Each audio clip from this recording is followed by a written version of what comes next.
नमस्ते। नबोलौँ भन्छु, बोल्ने दिन आइहाल्छ है। यस ऐतिहासिक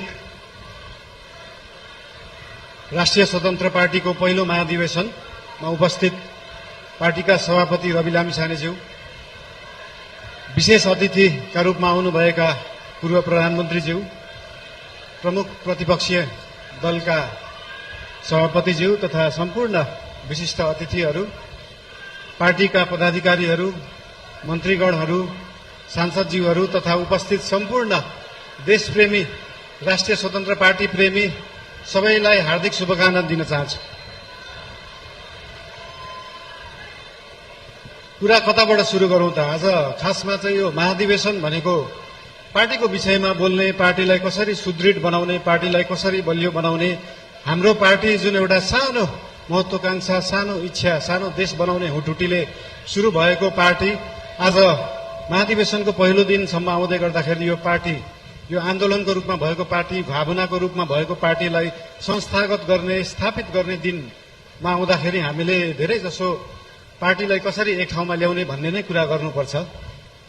आज विभिन्न विशिष्ट अतिथिहरूले विभिन्न सल्लाह दिनुभएको छ, शुभकामना दिनुभएको छ, सुझावहरू पनि दिनुभएको छ, चिन्ता पनि लिनुभएको छ।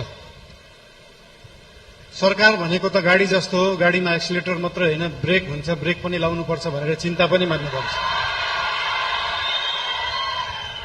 त्यस्तो चिन्ता चाहिँ लोकल रोडहरूमा हिँड्दाखेरि गाडी सिधा गइराख्दाखेरि कहिले लेफ्टबाट गाडी आउँछ, कहिले राइटबाट मान्छेहरू आउँछ। तर हाम्रो गाडी लोकल रोडमा हिँडेको गाडी होइन, हाम्रो एक्सप्रेस वेमा हिँडेको गाडी हो। गन्तव्यमा पुगेपछि मात्रै ब्रेक लाग्छ, गन्तव्यमा पुग्नुभन्दा अगाडि ब्रेक लाउन जरुरी हुँदैन। र हाम्रो गाडी अनियन्त्रित पनि छैन, वातावरण पनि मिलेर गएको छ। त्यही भएर हाम्रो पार्टीप्रति, हाम्रो सरकारप्रति जुन चिन्ता लिनुभएको छ त्यसको लागि धेरै धेरै धन्यवाद पनि दिन चाहन्छु। चिन्ता लिनु राम्रो कुरा हो। जनता र जनताको भोट भनेको हावा जस्तो हुन्छ, कहिले हावा यताबाट चल्छ, कहिले उताबाट चल्छ भनेर चिन्ता लिनु भएको छ। हामीले कुनै हावा चलाएका छैनौं, हामीले बाढी ल्याएर खोला फर्काएको र खोला एकचोटि सिधा बाटो, आफ्नो सही बाटोमा फर्किएपछि निरन्तर त्यही बाटो बगिरहन्छ। यो हावा जस्तो कहिले लेफ्ट राइट, उत्तर दक्षिण, पूर्व पश्चिम बग्दैन। त्यही भएर चिन्ता लिनुहुनेहरूलाई धेरै धेरै धन्यवाद दिन चाहन्छु। यस्तै चिन्ता हामीलाई दिइराख्नु होला, हामीलाई मार्गदर्शन दिइराख्नु होला। मेरो एकजना अनन्य मित्र, उहाँ अहिले हुनुहुन्न, उहाँले सधैँ भन्नुहुन्थ्यो मलाई, मैले म्युजिक गर्दाखेरि, बालिन स्पटलाइटमा आउन सहज हुन्छ तर त्यो स्पटलाइटलाई मेन्टेन गर्न गाह्रो हुन्छ सधैँ। त्यस्तै चिन्ता आज यहाँ हाम्रा आदरणीय नेतागणले पनि लिनु भएको छ। त्यो स्पटलाइटमा राष्ट्रिय स्वतन्त्र पार्टी आएको छ, द्वितीय आएको छ, यो मेन्टेन गर्न गाह्रो हुन्छ। तर यहाँहरू सबैलाई म के भन्न चाहन्छु भने हामीले स्पटलाइटमा हामीले ल्याएको होइन, जनतालाई ल्याएको हो। र जनता सधैँ स्पटलाइटमा थियो, स्पटलाइटमा छ, स्पटलाइटमै रहन्छ। हामीले दिएको प्रकाश नेतालाई दिएको प्रकाश होइन। हाम्रो सूर्य नेताप्रति मात्रै चम्किँदैन, हाम्रो सूर्यले जनतालाई प्रकाशित गर्छ। त्यही भएर यो जनता सधैँ अगाडि नै रहन्छ। र आज पार्टीप्रति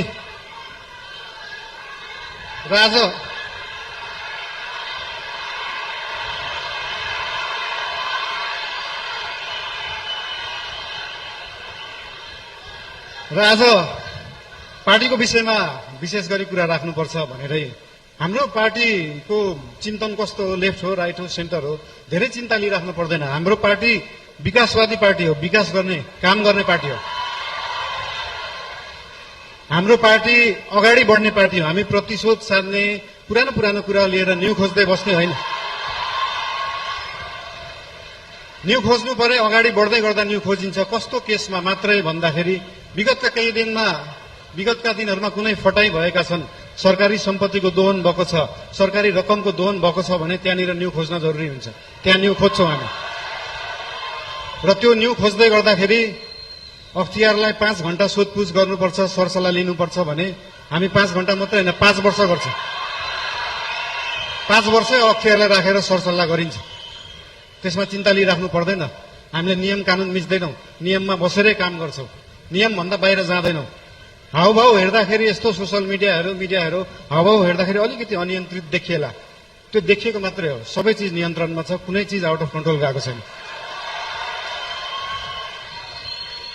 चिन्ता कुनै विषयमा लिनु पर्दैन। सीमाको विषयमा पनि चिन्ता लिनुभएको थियो। हामीले सीमाको विषयमा बोल्दाखेरि पक्कै पनि जुनसुकै देशसँग सीमाको विषय कुरा गर्दाखेरि उहाँहरूले पनि आफ्नो आपत्ति जनाउनुहुन्छ। आपत्ति जनाउनु भयो, मलाई अचम्म लाग्यो। ल ठिक छ, तपाईँहरूसँग प्रमाण छ भने ल्याउनुहोस्। हामीसँग त प्रमाण छ, हामीसँग कालापानी लिपुलेखको प्रमाण छ। र त्यो प्रमाण लिनलाई हामीले पहिला ब्रिटिसले राज गर्दाखेरि त्यो प्रमाण ल्याउनुपर्छ भने ल्याउँछौँ भनेका हौ। हामीले ब्रिटिसलाई मध्यस्थकर्ता राख्न खोजेका होइनौँ। हामी हाम्रो छिमेकीहरूसँग आफै कुरा गरेर मिलाउँछौँ। हामीसँग प्रमाण छ र हामी ल्याउँछौँ, त्यो कुरा गरिएको हो। यसमा आशंका मान्नु पर्दैन। मेरो राष्ट्रियताप्रति कुनै आशंका मान्नु पर्दैन, कसैले पनि मान्नु पर्दैन। र विशेष गरी पार्टीको कुरा गर्दाखेरि पार्टीको महाधिवेशन चल्दैछ आज, भोलि पर्सि, भोलि चुनाव होला। र पार्टीको महाधिवेशनमा पहिलेदेखि एउटा हाम्रो संस्कार चाहिँ कता कता बिग्रिएको थियो। पहिला गुट बनाउने, उपगुट बनाउने। एउटा कुरा तपाईँहरूलाई यहाँ हुनुहुन्छ होला, महाधिवेशन प्रतिनिधिहरू हुनुहुन्छ होला, यहाँ केन्द्रीय सदस्य उठ्छु भनेर बस्नुभएका व्यक्तिहरू हुनुहुन्छ होला, पदाधिकारी उठ्छु भनेर बस्नुभएका व्यक्तिहरू हुनुहुन्छ होला। तपाईँहरूलाई एउटा कुरा स्पष्ट के भन्न चाहन्छु भने, एउटा राम्रो नेता बन्नलाई, एउटा राम्रो राजनीतिज्ञ बन्नलाई जनताको आस्था, जनताको माया जित्नुपर्छ, कुनै समूहको मायालाई हुँदैन। त्यही भएर समूह बनाउने पछाडि नलाग्नु होला। त्यस्तो बिउ अहिले नै नरोप्नु कि त्यो बिउ भोलि रुख बनेर बीचबाट फाड्नु परोस्। त्यही भएर यस्तो बिउ रोप्ने काम, यस्तो रुख फलाउने कामहरू हामी चाहिँ नगरौँ। हामीले पुरानाहरूबाट यो सिक्नुपर्छ।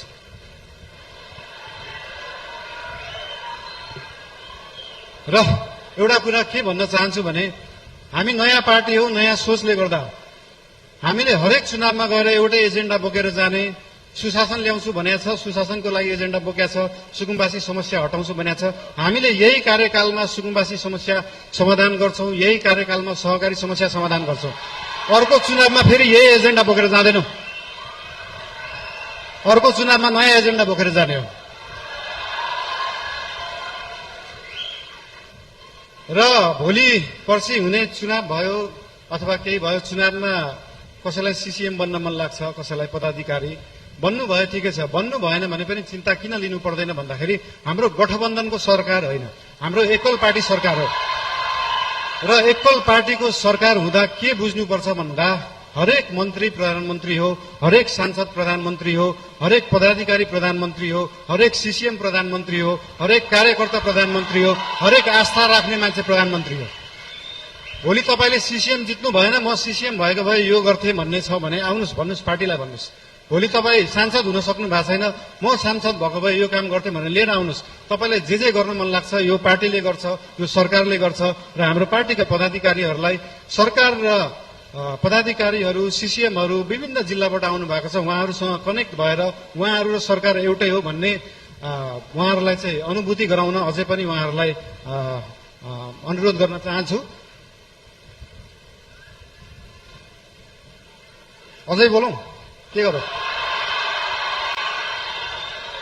ठिकै छ, अब नबोलौँ भन्दा बोल्ने दिन आइहाल्छ भने जस्तै।